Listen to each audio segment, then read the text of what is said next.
84 लाख योनियां हैं, 84 लाख। अब हमारा थोड़े ठंडे दिमाग से विचार करो कि 84 लाख बार हम लोग इन 84 लाख योनियों में गए हैं और पूरी योनियां भोगने के बावजूद तब कहीं जाकर के हमको आपको ये मनुष्य का तन मिला। 9 लाख बार हम लोग जल के जीव बने। अब आप सोचो, जल में एक कछुआ रहता है, 300 साल उसकी अवस्था है, 300 साल तक हम लोग कछुआ की योनि में पड़े रहे। और ऐसे प्रेमियों, जल में रहने वाले सांप भी होते हैं, उनकी कई वैरायटी होती है, कितने लंबे समय तक कि कहे हरि नाम लख जल चर जाती और सब योनि न धर्म बहु भांति। 11 लाख जाति क्रम कीटा और 20 लाख वन बेटप जुजीटा। 11 लाख प्रकार के कीड़ा मकोड़ा होते हैं और 9 लाख जल के जीव, तो 9 और 11 20 लाख हो गया। और 20 लाख वन बेटप जुजीटा, 20 लाख प्रकार के पेड़ पौधे होते हैं, तो 9 और 11 20 और 20 40 लाख। अब देखो कहा कि 11 लाख जाति क्रम कीटा, जिस जमीन पर रेंगने वाले कीड़ा मकोड़ा जो होते हैं ये 11 लाख प्रकार के होते हैं। 11 लाख प्रकार के आप लोग देखते ही हो प्रेमियों। अभी देखो बरसात की सीजन आने वाली है और आपके यहाँ पर रोड पर तमाम मेढक निकलता है। जब आप अपना कार ट्रैक्टर हो कोई वाहन लेके जाते हो, तमाम कीड़ा कितना मरता है, कितना इसमें कष्ट है। परम पूज्य महाराज जी ने 17 अप्रैल को उज्जैन आश्रम से क्या बताया, कहा कि देखो ये जो एक बिच्छू होता है, तो जब माता बिच्छू बच्चों को जन्म देती है तो वहां पर जैसे गाय तो अपने बच्चे को दूध पिलाती है, भैंस अपने बच्चे को दूध पिलाती है, हमारी माँ बहनें अपना स्तनपान करा करके बच्चे का भरण पोषण करती हैं, लेकिन वहाँ ऐसा कोई सिस्टम नहीं है। वो 84 की भोग योनि है। जब जैसे माता बिच्छी और जब बच्चों को जन्म देती है तो एक बार में 10-10, 12-12 बच्चों को जन्म देती है।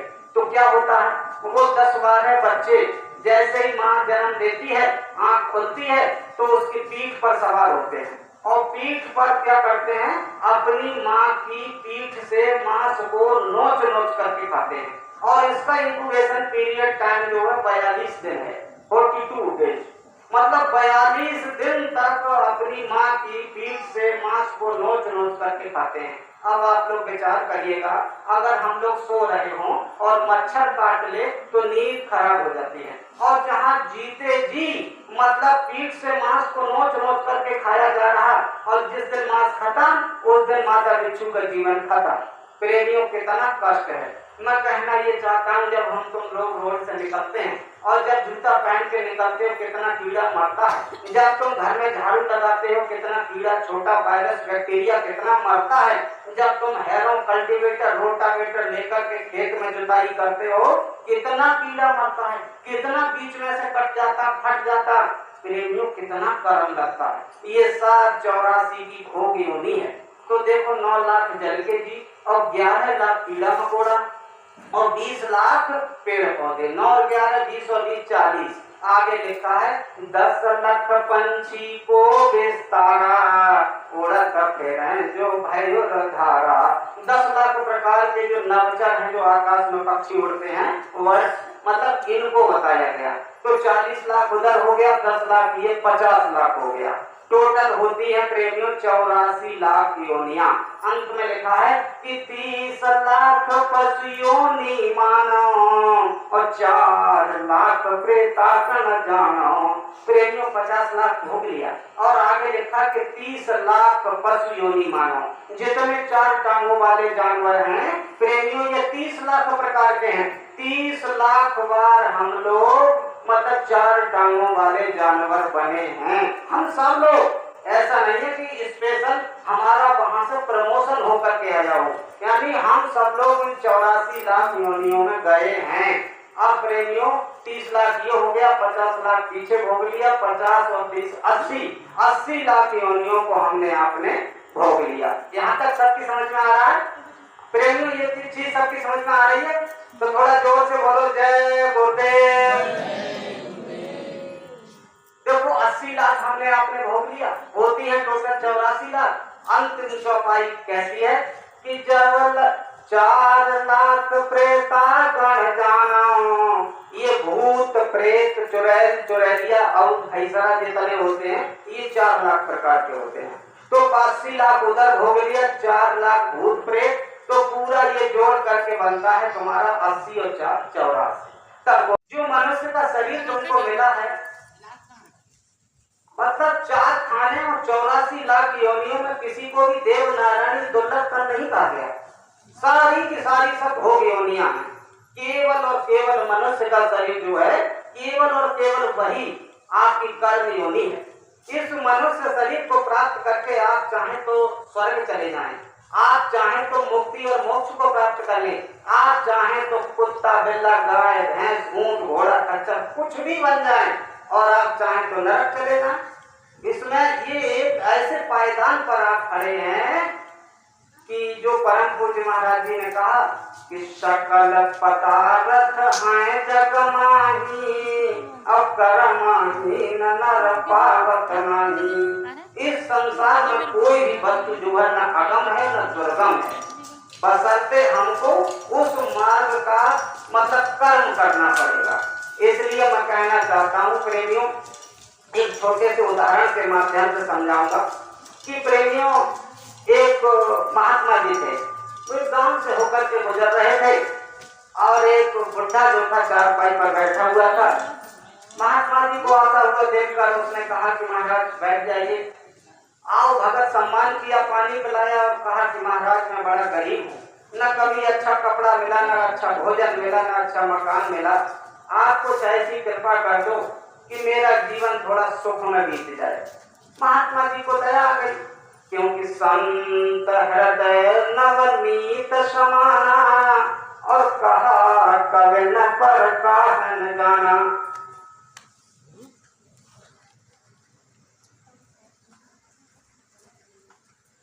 संत पिटप सरिता गिरधरणी, अपर इन्हन सब करणी। संत बिटप मानी पेड़ पौधा, गिरी मानी पहाड़, धरणी मानी जमीन, इन सब का काम जो है परोपकार का होता है। महात्मा जी को दया आ गई और महात्मा जी ने क्या किया कि अपनी झोली से एक पारस पत्थर निकाला। बैठो बेटा सुनने दो।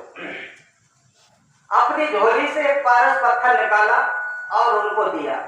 उन्होंने कहा कि महाराज जी क्या चीज है? तो कहा कि ये पारस पत्थर है। बोले इसकी क्या विशेषता है? ये हमारी गरीबी को कैसे दूर करेगा? कहा कि करेगा।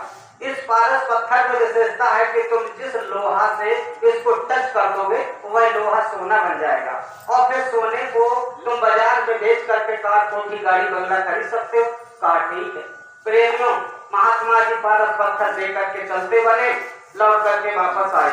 बोले एक बात का ध्यान रखना, ये पारस पत्थर केवल और केवल मैं तुम्हारे लिए, केवल और केवल तुम्हारे लिए 3 वर्ष के लिए देकर के जाता हूँ, और 3 वर्ष में तुम चाहो तो अर्श से अर्श पर पहुंच सकते हो। अब ये तुम्हारे ऊपर रहा। पारस पत्थर देकर के महात्मा जी गए। आप बुढ़े ने कहा ये तो बढ़िया चीज मिली। प्रेमियों बड़ा खुश हुआ और गफलत में उसकी 1 साल जब बीतने को आई, लड़का बाजार भेजा कि बेटा ऐसा करो, लोहा देख के आओ, पूछ के आओ किस भाव चल रहा है। लड़का बाजार गया, कहा कि पिताजी लोहा इस समय 25 रुपया किलो है। बोले ठहर जाओ, अभी हमारे पास 2 साल का समय है, जब लोहा सस्ता होगा और तब खरीदेंगे, और खरीदने के बाद फिर सोना बनाएंगे और फिर बाजार में बेच करके कार कोठी गाड़ी बंगला खरीदेंगे। अब प्रेमियों जब दूसरी साल का अंतिम समय आया, फिर लड़का मार्केट भेजा, कहा कि बताओ लोहा के भाव है। कहा कि पिताजी 35 रुपया किलो है। बोले ठहरो, अभी हमारे पास 1 साल का और समय है, शायद लोहा सस्ता हो जाए। प्रेमियों जैसी प्रकार से तीसरी साल का अंतिम समय आया, लड़का मार्केट भेजा, पूछा कि क्या भाव है। कहा कि पिताजी अब तो लोहा बहुत महंगा है। कहा कि अब तो 55 रुपया किलो है। कहा कि अब तो कहीं के नहीं रहे, हम इस चक्कर में रहे कि लोहा सस्ता हो तब उसको खरीदे और फिर सोना बनावे। अब ऐसा करो कि अब सब मतलब पैसा इकट्ठा करो, फिर बाद में उसका लोहा खरीदेंगे और फिर सोना बनाएंगे। तो कहा कि अब जमीन बेचो। अब पूरी जमीन बेच दिया, मकान बेच दिया, सब कुछ बेच करके रोड पर आके पैसा इकट्ठा कर रहे थे। इसमें लगा समय और तब तक उनकी पूरी 3 साल बर्बाद हो गई। और 4थी साल का जैसे ही पहला दिन लगा, महात्मा जी आ गए, अब इधर उधर घूमने लगे। कहा कि महाराज क्या देख रहे? अरे देख तो ये रहा हूँ कि मैंने तुमको इतना बेशकीमती पारस पत्थर दिया था, न कोई कार, न कोई कोठी, न गाड़ी बंगला महल, कुछ दिखाई नहीं दे रहा। तुमने उस पारस पत्थर से कोई काम लिया कि नहीं लिया? अरे महाराज मैं कहाँ से काम लेता, मैं तो इस चक्कर में रहा कि लोहा सस्ता हो और तब उसको खरीदूं और फिर उससे बेच करके कार कोठी गाड़ी बंगला खरीदूं। महात्मा जी ने मस्तक पर हाथ मारा कि बेवकूफ, अरे तू पहले तो घर में लोहा होता उसको सोना बनाता और उससे फिर खरीदता, धीरे धीरे करके तू बहुत बड़ा आदमी हो जाता, मेरा पारस पत्थर वापस कर दो। प्रेमियों, इस कहानी को स्वामी जी महाराज सुनाते हुए कहते हैं कि इस कहानी का आशय यह है कि जिस प्रकार से महात्मा जी ने उस बुढ़े को 3 साल का मौका दिया था पारस पत्थर रूपी, ठीक ये पारस पत्थर रूपी हमारा सही है और 3 ही साल का हमको समय मिला है, जिसमें नंबर 1 साल तो है हमारी बचपन। बचपन में हमको ज्ञान नहीं था कि क्या भजन, क्या सत्संग, क्या मुक्ति और क्या मोक्ष और क्या सतगुरु। हमारा एक बचपन का साल बीत गया और जैसे दूसरी साल लगी तो जवानी, और जवानी में हुई शादी और फिर बच्चे और व्यापार बिजनेस में हमारा दूसरा साल भी बीत गया। और प्रेमियों, जैसे ही अंतिम वर्ष आई, अंतिम वर्ष तीसरी वर्ष होता है बुढ़ापा, जिसको मतलब बुढ़ापा होता है। उन लोगों से पूछो कैसे करके वो लोग भजन कर पाएंगे। हमारे परम पूज्य महाराज जी मतलब जब साधना शिविर लगाते हैं तो 9 दिन की अखंड लगवा देते हैं। जब प्रेमियों बदन में ताकत होगी नहीं तो कैसे करके भजन हो पाएगा। तो जिस समय जब अंतिम वर्ष था उस समय था बुढ़ापा, और तब तक वो जो महात्मा आए थे पारस पत्थर ले गए, वो महात्मा रूपी वो धर्मराज आए और तब तक दबोच लिया, क्योंकि उस समय था अंतिम वर्ष, और कहा कि अब तुम्हारी सांसों की पूंजी खत्म। और प्रेमियों, तुरंत जैसे जिस समय पर यमराज के दूत आते हैं उनकी बड़ी भयंकर शक्ल होती है, उनको देखते ही देखते हमारे जो शरीर का खून है उसका पानी बन जाता है। आते ही आते सबसे पहले हमारे मरने वाले के मुंह में थूक देते हैं। उनके थूक में इतनी भयंकर बदबू होती है कि मीलों मील तक जाती है। और प्रेमियों, वो सिर्फ मरने वाले को दिखाई देते हैं, लेकिन कहा कि प्रेमियों जिस समय जिस आदमी के लिए मौत होती है, मौत का मंजर बड़ा खतरनाक होता है। काल के दूत आते हैं और तुम्हारे पास उस समय कितना भी राइफल, रिवॉल्वर और बंदूक लेकर के लोग क्यों ना खड़े हों, लेकिन कोई तुम्हारी उस समय इमदाद मदद नहीं कर पाएगा। मतलब लिखा है कि आसपास योद्धा खड़े और सभी बजावे गाल और मंज महल से ले चलो आए सो काल कराल। वो काल इतना विकराल होता है कि तुम्हारे पास कितने भी अंग रक्षक हो, कितना भी आप Z+ सिक्योरिटी में क्यों ना हो, लेकिन क्या वो नहीं मरेगा? हर आदमी मरेगा। आया है सो जाएगा, राजा रंग फकीर और एक सिंहासन चढ़ चला, एक बंधा जात जंजीर। मरने की बड़ी एक खतरनाक मंजर है कि प्रेमियों, गोस्वामी जी महाराज ने लिखा है कि जन्मत मरत दुसह दुख हुई, कि जिस समय पर जीव प्रेमियों जन्म लेता है उस समय कितना कष्ट होता है, ये सिर्फ हमारी माँ बहनें जानती हैं। और प्रेमियों, जिस समय पर जीव मरता है कितना कष्ट होता है, ये सिर्फ मरने वाला बंदा जानता है। परम पूज्य महाराज जी ने उद्यान आश्रम पर मतलब 17 तारीख को यह भी बताया था कि देखो मतलब जिस समय यमराज के दूत आते हैं तो कहा कि सहजो मौत आइया, सहजो मौत आइया, अंग अंग दिया तोड़ और हिया जरे छाती फटे, उठे पीर घनघोर। सहजो मृत्यु के समय और पीड़ा हो अपार, और जैसे बीछी एक संग मारे डंक हजार। प्रेमियों, अगर एक बिच्छू शरीर में डंक मार दे पूरा बदन दर्द से फटता है, जहाँ 1000 बिच्छू हमारे शरीर में डंक मार दें कितना भयंकर दर्द होगा। ये मौत का मंजर खतरनाक होता है, लेकिन प्रेमियों ये मौत का मतलब क्या है? ये मौत इतनी खतरनाक होती है कि अच्छे अच्छों की आंखें फट जाती है, किसी का मुंह फट जाता है जिस समय उसकी मौत होती है। और जो निकृष्ट प्राणी होते हैं प्रेमियों, उनका मरते वक्त टट्टी और पेशाब छूट जाता है, तो लोग कहते हैं कि इनका मल फंस गया और अब ये नहीं बचेंगे। प्रेमियों, तुरंत चारपाई से उतार करके जमीन पर लिटा दिया जाता है कि इनका अंतिम समय है। तो प्रेमियों वो वैसी कंडीशन के लिए ये जय गुरुदेव नाम जो यहाँ आज नए प्रेमी बैठे होंगे उनको मैं बता देना चाहता हूँ। हमारे परम पूज्य महाराज जी कहते हैं कि जो ऐसे नए प्रेमी हैं उनके लिए हो सकता है ये जय गुरुदेव नाम नया लग रहा हो, लेकिन ये जय गुरुदेव नाम उस परम पिता परमात्मा का है जो हमारा आज का सबका सृजनहार है।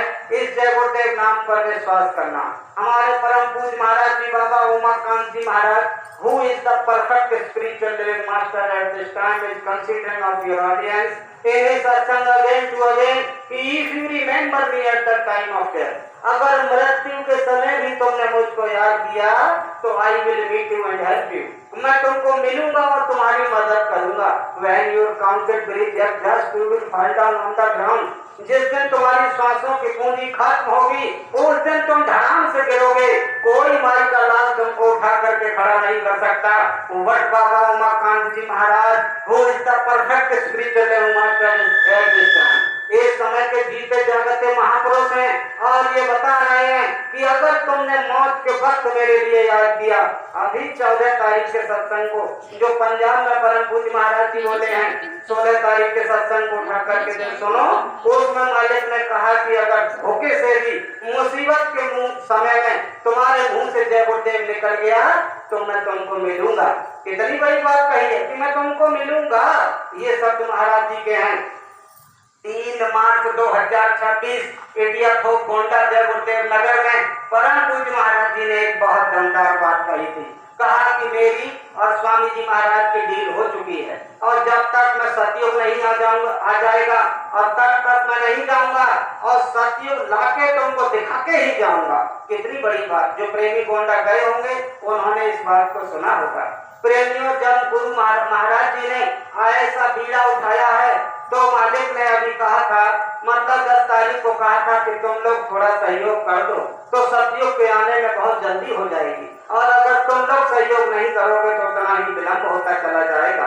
इसलिए प्रेमियों, परम पूज्य महाराज जी हमसे आपसे ये आस लगाए बैठे हैं कि तुम्हें 15 मई 2026 को और जय गुरुदेव नगर उज्जैन में प्रमुख आश्रम से परम पूज्य महाराज जी ने भंडारे के अवसर पर कहा था कि देखो आप तुम लोग यहाँ से जाओ और जय गुरुदेव नाम की ध्वनि कराने वालों की एक गोष्ठी तैयार करो, उनका नाम लिख करके और उनको जिम्मेदारी दे दो और वो लोग केवल 29 जुलाई 2026 तक केवल जय गुरुदेव नाम की ध्वनि ही करवाएंगे।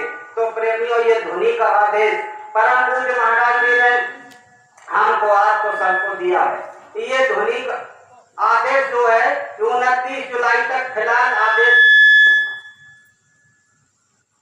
जय गुरुदेव।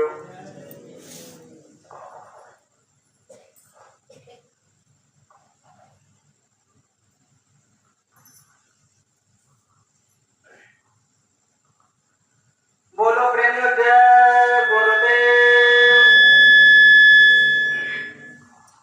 परम पूज्य महाराज जी ने कहा कि ये जय गुरुदेव नाम की नाम ध्वनि में बड़ा इसका प्रभाव है, बड़ा इसका महत्व है, और ये बात सही भी है। प्रेमियों, जिस समय परम पूज्य महाराज जी ने ये जय गुरुदेव नाम की ध्वनि का ये 2016 से शायद प्रारंभ हुई थी। 2021 की घटना है, 21 यानी 22 की शायद घटना है। ये महाराष्ट्र की एक घटना है। प्रेमियों, महाराष्ट्र में एक सेठ जी थे, बहुत धनाढ्य थे, पैसे की कोई कमी नहीं थी। 4 बेटा थे और चारों बेटा अधिकारी लेकर मतलब अमेरिका में थे। प्रेमियों, लेकिन उनके लिए ऐसा लाइलाज बीमारी बनी कि उनका अमेरिका जैसे देश में इलाज करा लिया गया, लेकिन वो डॉक्टरों ने जवाब दे दिया कि अब इनको घर ले जाओ, ये ठीक नहीं हो पाएंगे। उन्हीं सेठ जी के पड़ोस में एक महागरीब मोची रहता था। मोची मीन्स जो जूते को सिलने का काम करता है। अब वो रहता था, वो अपना गुरु भाई था, सत्संगी था। प्रेमियों को सुबह रात में भोर में उठ करके 2 बजे से और वो 2-3 घंटा जय गुरुदेव नाम की अखंड ध्वनि बोलता था। बराबर में सेठ जी का महल था। जब वो ध्वनि बोलता था तो प्रेमियों ये समझो कि सेठ जी को नींद आती नहीं थी और सेठ जी बहुत परेशान रहते थे। तो वो जैसे वो ध्वनि बोलता था तो उनकी आवाज तो निकलती नहीं थी। लेकिन अंतर में वो सेठ जी भी धुनी बोलने लगे कि जब नींद आ नहीं रही है, भले परेशान है, लेकिन वो धुनी में धुनी उन्होंने भी मिला दिया। प्रेमियों, कुछ समय के बाद सेठ जी की जुबान धीरे धीरे खुलने लगी और टूटी फूटी आवाज में वो भी जय गुरुदेव की धुनी बोलने लगे। प्रेमियों, एक समय ऐसा आया कि वो बड़ी अच्छी तरह से नाम धुनी बोलने लगे। उन्होंने अपने लड़कों को अमेरिका फोन किया तो पूर्व उनके सब लड़के आश्चर्यचकित हो गए। बोले, हमारे पिताजी को डॉक्टर ने जवाब दे दिया कि अब ये ठीक नहीं हो सकेंगे, जिंदगी में कभी ये बोल नहीं पाएंगे, और आज पिताजी फोन से बात कर रहे हैं। बहुत बड़े चमत्कार की बात है। पूछा कि ये सब कैसे हुआ, तो उन्होंने कहा कि बेटा, अपने पड़ोस में जो महागरीब आदमी है वो जय गुरुदेव का भगत है और वो जय गुरुदेव की धुनी बोलता है, और वो रात में बोलता था, मुझे नींद आती नहीं थी तो मैं भी उसके साथ धुनी बोलने लगा, और उस धुनी ने ऐसा करता वैसा करिश्मा दिखाया कि मेरी जुबान धीरे धीरे खुलने लगी और अब मैं बिल्कुल ठीक हो गया। उनके लड़का बड़ा खुश हुए कि हमारे पिताजी अब बिल्कुल स्वस्थ हो गए, इनकी जुबान खुल गई। उन लड़कों ने, बहुत धनाढ्य व्यक्ति, उन लड़कों ने 1-1, 2-2 लाख रुपया इकट्ठा किया। कहा कि हम तो करोड़ों रुपया इलाज में लगा चुके और ये ठीक नहीं हुए, लेकिन अब हम 1-1, 2-2 लाख रुपया इकट्ठा करके 8-10 लाख रुपया उस गरीब मोची को उन्होंने गिफ्ट में दिया। प्रेमियों, अब उनकी कमाई क्या थी, मुश्किल से 100-250 जो भी कमा लिया उससे परिवार का भरण पोषण करते थे। जहाँ इकट्ठा 8-10 लाख रुपया मिले तो बेचैनी तो पैदा होगी। अब प्रेमियों, जब इकट्ठा उनको इतना रुपया मिला तो अब जो सुबह रात में 2 बजे उठ के धुनी बोलते थे वो तो बंद।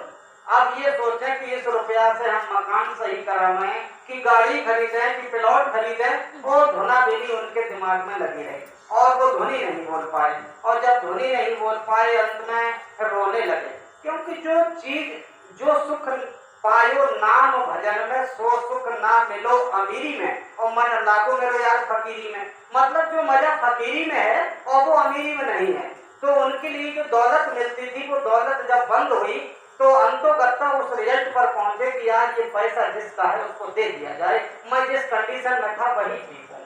प्रेमियों, तब उन्होंने वो पूरा पैसा जब सेठ जी को वापस करने गए तो सेठ जी को बड़ा आश्चर्य हुआ कि आज दुनिया में एक ऐसा आदमी हमने देखा जो आई हुई लक्ष्मी को वापस करने आया।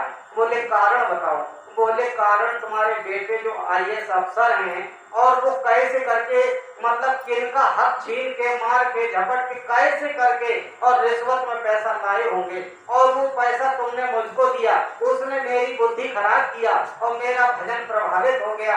मैं अपने गरीबी में मस्त हूँ, ये पैसा अपना ले लो। प्रेमियों, आवाज सोचो कि पैसा वहां से आया, उनका भजन रुक गया, और जो पैसा स्वयं इसका उपभोग करते हैं कि आप कभी भजन कर पाएंगे।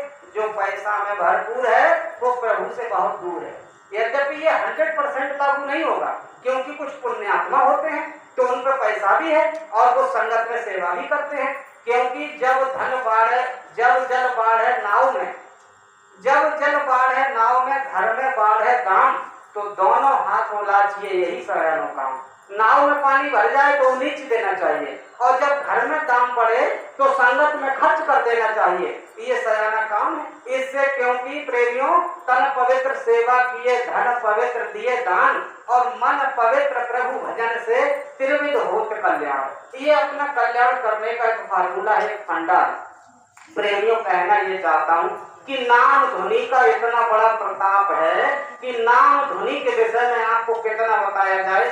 मेरे पड़ोस में, बदायूं के पड़ोसी जनपद है शाहजहानपुर, आप लोग सब जानते होंगे। तो कोला घाट से जो रोड अल्लाहगंज को आती है, वहां पर एक गांव है बांग। प्रेमियों, बांग की वहां एक लड़की जो थी, मतलब वो अपने मायके में अकेली, अपने पिता की लड़की, तो वहां नामदानी मायके में मिल चुका था। जब उसकी शादी हुई तो ससुराल में कोई नामदानी था नहीं, तो बेचारी परेशान रहती थी, सोचती भी थी कि मेरी ससुराल में कोई नामदानी है नहीं, और जब हम चादर ओढ़ के वहां भजन करेंगे तो लोग हमारी मजाक बनाएंगे, और अकेला आदमी बेचारा परेशान भी हो जाता है, और जब उनकी संख्या अधिक हो तब कोई बात नहीं। तो प्रेमियों, अब वो बेचारी सोचती थी, गुरु महाराज से फरियाद करती थी। जब अपने मायके से शादी होकर के ससुराल आ गई तो प्रेमियों, एक दिन छत पर सो रही थी तो पड़ोस के गांव से जय गुरुदेव नाम की आवाज आ रही थी।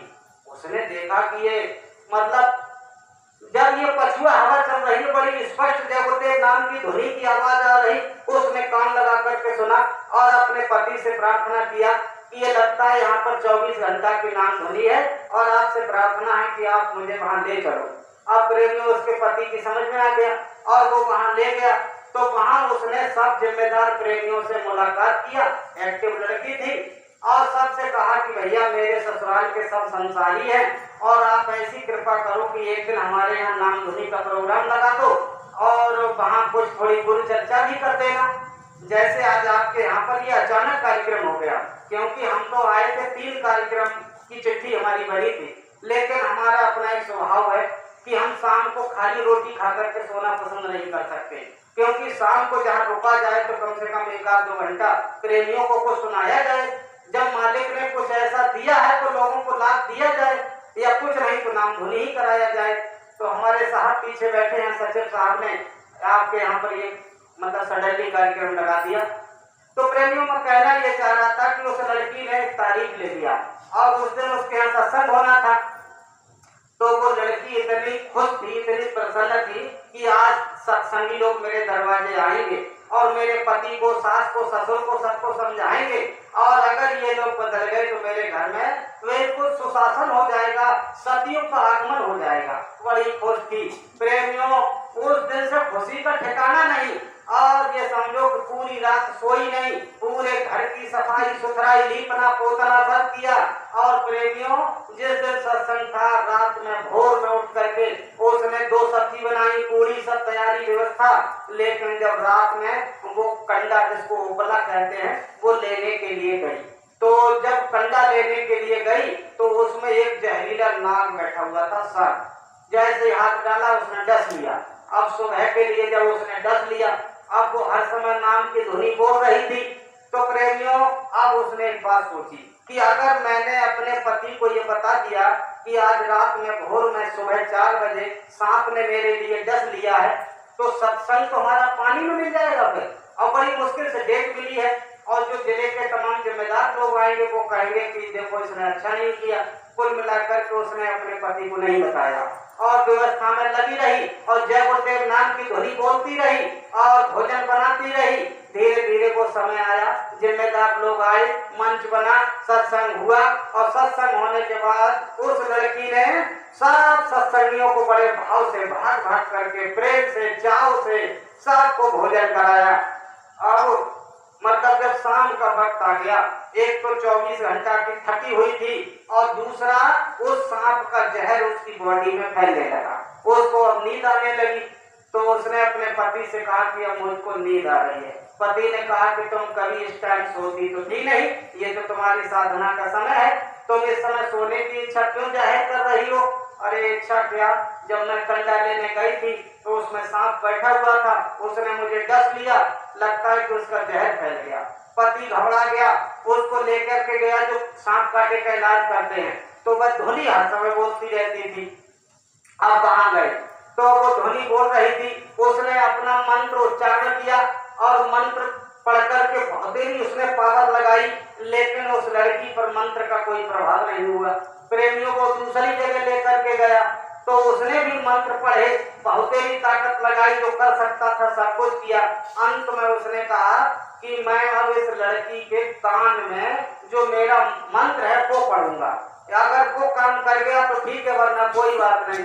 उस लड़की के कान में जब वो मंत्र पढ़ने के लिए उसने मतलब कुछ किया तो वो लड़की बोल रही थी, जय गुरुदेव, जय गुरुदेव, जय गुरुदेव, जय गुरुदेव। जब इस प्रकार से वो बोल रही थी तो उसने ये कहा कि बताओ तुम क्या बोल रही हो? बोले मेरे गुरु महाराज ने एक महामंत्र बताया है, मैं उसे बोल रही हूँ। अब उसने सोचा कि तुम्हारे गुरु महाराज ने महामंत्र बताया है और हमारा केवल मंत्र है, इसलिए हमारा मंत्र काम नहीं कर रहा। तो उसने कहा कि तुम ये जो कुछ भी बोल रही हो ये बोलना बंद करो। अब प्रेमियों बात पाई होगी, उनको प्रेशर बनाया गया। उसने कहा कि मैं मर जाना मंजूर है लेकिन इसको बंद करना मंजूर नहीं है। तब जब उसकी हठ धर्मिता को देखा तो उसने उनके पति से कहा कि देखो ये कुछ बोल रही है, इसको बोलना बंद कराओ। अब जब पति ने प्रेशर बनाया तो फिर वही बात हो गई ना कि महात्मा सूरदास जी महाराज जा रहे थे, वो तो अंधे थे और भगवान के अपने विरह के पद गाए चले जा रहे थे, मस्ती में मस्त थे और सामने आया कुआं और कुएं में उसमें गिर गए। और जब गिर गए तो उस मस्ती में कुआं में भी प्रभु श्री कृष्ण की याद में पद गाए चले जा रहे थे और भगवान से कह रहे थे कि अरे कन्हैया तेरी भी स्पेशल लीला है, तूने मुझे कुएं में डाल दिया और मुझे दिखाई नहीं देता, चल तू ऐसे में खुश है तो तू खुश रहे, मुझे कुआं में पड़ा रहने दे। अब देखो जब भक्त पुकार करता है तो प्रभु देर कहाँ तक करते हैं, नंगे पाए आते हैं और भक्त की रक्षा करते हैं। तुरंत प्रभु श्री कृष्ण आए, अजान बाहु भगवान श्री कृष्ण अनंत ब्रह्मांड नायक, तुरंत उन्होंने अजान बाहु अपनी भुजा डाल करके और सूरदास जी महाराज को बाहर किया। जैसे सूरदास जी महाराज ने उस भुजा को पकड़ा तो प्रेमियों एकदम उनको एक ऐसा अलौकिक एहसास, एक यूनिक एहसास कि ये किसी इंसान की भुजा नहीं हो सकती। और जैसे ही उस मतलब भुजा का उन्होंने स्पर्श किया तो तुरंत सूरदास जी महाराज को एक ब्रह्म बोध हुआ, एक अंतर में उनके लिए विशेष अनुभूति, भागवतिक अनुभूति हुई। और जब वो भागवतिक अनुभूति हुई तो उन्होंने मतलब उसको और टाइट करके पकड़ा तो कहा कि मतलब तुम कौन हो, अंधे थे तो कहा कि मैं गोपाल हूँ। कहा ये तो मुझे भी लगता था कि तुम मेरे भगवान हो। कहा कि नहीं मैं तुम्हारा भगवान नहीं हूँ। कहा कि तुम कितना भी छुपो मुझे पता है तुम मेरे भगवान हो। जब उन्होंने कहा कि तुम छुपो इसका मतलब तुम जान गए, तुरंत मतलब प्रभु ने झटका दिया और उनका हाथ छोड़ा दिया। जब हाथ छोड़ा दिया तो देखो सूरदास ने क्या कहा कि हाथ बाह छोड़ाए जाता हो और नेवल जान के मोहे और हृदय से जो निकल जाओ तो सबल सराहूं तोए। तुम तो समर्थ हो और समर्थ हो तो तुमने झटका देकर के मुझे अंधे की बाह को छुड़ा दिया, लेकिन प्रभु तुम मेरे हृदय से नहीं निकल सकते। ठीक उसी प्रकार से उस लड़की ने सोचा कि तुम जिह्वा से बोलने से मना कर सकते हो, लेकिन अंतर में तुम जाप करने के लिए रोक नहीं सकते कि सुमिरन ऐसा कीजिए, सुमिरन ऐसा कीजिए पड़े निशाने चोट और मन सतगुरु में लीन हो हिले न जिह्वा ओट। मतलब जब चीज जरूरी नहीं जब हम सुमरन करते हैं तो जोर जोर से थोड़ी सुमरन करते हैं, हम अंतर में सुमरन करते हैं। प्रेमियों जिसकी जुबान नहीं होती है क्या उनको भगवान नहीं मिलता है? अरे जिनके हाथ नहीं होते हैं क्या उनकी किस्मत नहीं होती है? प्रेमियों ये दौलत तो वो दौलत है कि बिना भूमि एक महल बना, बिना भूमि एक महल बना है तामे ज्योति उजारिए और अंधा देख देख सुख पावे बात बतावे सारी है। मतलब ये तो वो क्षेत्र है कि अंधा जब देख नहीं सकता, लेकिन ब्रह्मानंद जी कहते हैं कि अंधा देख देख सुख पावे और बात बतावे सारी रे, जहाँ बिना बजाए निस्दिन बाजे और घंटा शंख नगारी रे। जहाँ पर बिना बजाए वो घंटा शंख बजता रहता है और अखंड बजता रहता है और बिना भूम एक महल बना है सामने ज्योति उजारी रे। और पंगु पुरुष चढ़े बिन सीढ़ी और पीवे भर भर झाड़ी रे। पंगु माने लंगड़ा आदमी चढ़ेगा और बिना सीढ़ी के चढ़ेगा और उस अमृत का पान करेगा। पंगु पुरुष चढ़े बिन सीढ़ी पीवे भर भर झाड़ी रे, अंधा देख देख सुख पावे बात बतावे सारी रे। जहाँ बिना बजाए निस्दिन बाजे घंटा शंख नगारी रे। और फिर क्या कहा, बहरा सुन सुन मस्त होता है तन की सुधी की सारी रे। जब आदमी बहरा है तो वो सुनेगा और सुनने के बाद मस्त होगा और तन की सुधी को भूल जाएगा। बहरा सुन सुन मस्त होता है और तन की सुधी की सारी रे। अचरज देखा भारी साधा, अचरज देखा भारी रे। अंत में फिर बड़ी दमदार बात लिखी कि मतलब जीता मरकर फिर जीवे। ये सबसे ज्यादा वैसी बात है कि जीता मरकर फिर जीवे और बिन भोजन बलधारी रे। और ब्रह्मानंद संत जन बिरला समझे बात हमारी है। इसके लिए कौन समझ सकता है? इसके लिए तो वही समझ सकता है जो पूरा संत हो और संत का मतलब उनका भक्त हो। क्योंकि साहब कबीर ने देखो एक बात एक पद लिखा है कि जल बिच मीन पियासी, जल में जमीन प्यासी और मोहे सुने सुने आवे हासी। बड़ी ताज्जुब की बात है ना कि जब मछली जल में ही रहती है और फिर वो प्यासी रहती है। ठीक इसी प्रकार से हमारी आपकी जो जीवात्मा है वो अनंत ब्रह्मांड नायक परात्पर सच्चिदानंद ईश्वर सुख सागर की रहने वाली है। लेकिन प्रेमियों हम ऐसे भीख मांगते फिर रहे हैं। हमारी जेब में 1 करोड़ रुपए का चेक पड़ा हुआ है, लेकिन एक एक कौड़ी करके इकट्ठे और एक एक कौड़ी करके घिनाते हैं। लेकिन प्रेमियों हमको आपको पता नहीं। परम पूज्य महाराज जी ने सत्संग सुनाते हुए बताया कि तुमको पता नहीं कि तुम्हारे अंदर कितनी पावर है। जिस दिन तुम्हारी जीवात्मा जाग जाएगी और प्रेमियों जिस दिन काम क्रोध लोभ मोह अहंकार हटेगा और उस दिन तुम्हारी जीवात्मा का शील क्षमा संतोष विनय और विवेक से जब श्रृंगार होगा और जब तुम्हारी जीवात्मा सचखंड पहुंचेगी तो तुम्हारी जीवात्मा में उतना पावर होगा कि तुम्हारी जीवात्मा में सोल है सूर्यों के प्रकाश की इतनी पावर होगी। अब आप बताइएगा, ये सूर्य तो पूरे ब्रह्मांड को रोशन करता है, हमारी आपकी जीवात्मा में कितनी पावर है। लेकिन प्रेमियों हम महरूम हैं, हमको ज्ञान नहीं है। वही वाली बात है कि भिखारी के पास 1 करोड़ का चेक है, लेकिन 1-1 रुपया करके बटोरता कर रहा है। वही हाल हमारा है। प्रेमियों हम लोग उस परम पिता परमात्मा अनंत ब्रह्मांड नायक परात्पर सच्चिदानंद ईश्वर अखंड सुख सागर की जीवात्मा के अंशी हैं कि ईश्वर अंश जीव अविनाशी और चेतन अमल सहज सुख राशि। प्रेमियों वो अमल है और सुख की राशि है। वो परमात्मा हमारा आपका पिता है, लेकिन हम लोग महरूम, हम उससे अधिक है, हम अनजान है। लेकिन उससे हम जानकार, उससे हमारा सब नाता जुड़ेगा। गुरु महाराज ने कहा कि प्रेमियों जो तुमको बताया गया है उस मार्ग का तुम अनुसरण करो। सुबह शाम तुम 2-2 घंटा ध्यान भजन करो। लेकिन इस समय मालिक ने कुछ आदेश दिया। इस समय मालिक ने कहा है कि प्रत्येक सत्संगी को 24 घंटा में कम से कम 3 घंटा भजन करना ही करना है। और जो ध्वनि की बात कही है वो सबसे छोटी किस्त है 4 घंटा, 8 घंटा, 12 घंटा, 24 घंटा और 72 घंटा, 3 दिन, 5 दिन, 7 दिन, 9 दिन, ये मालिक ने कहा है। अब आप लोग खुद सोचिएगा प्रेमियों, सही बात तो ये है कि अब तक हम अपने घरों में 1 घंटा की ध्वनि करते थे।